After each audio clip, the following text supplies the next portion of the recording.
আসসালামু আলাইকুম। কিভাবে আরবিতে কথা বলবেন সৌদি আরবে? নতুন একটা ভিডিওতে আপনাদের স্বাগত। আপনি কিভাবে এটা বলবেন যে আমি বাহির করব। আমি বাহির করব।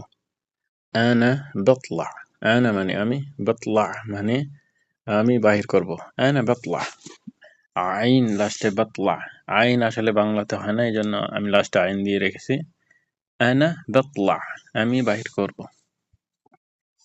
যদি বলেন যে আপনি বাহির করেছেন, আপনি বাহির করেছেন। ইন্ত তালাআত। ইন্ত মানে আপনি, তালাআত মানে আপনি বাহির করেছেন। ইন্ত তালাআত আপনি বাহির করেছেন। যদি বলেন যে তোমরা বাহির করেছ, আনতুম তালাআতু। আনতুম, আনতুম মানে তোমরা, তালাআতু মানে তোমরা বা আপনারা বাহির করেছেন। যদি বলেন যে সে বাহির করবে, সে বাহির করবে। হু বিয়াতলা। হু মানে সে, বিয়াতলা মানে সে বাহির করবে। হু বিয়াতলা, সে বাহির করবে। ভিডিওটি ভালো লাগলে শেয়ার করবেন।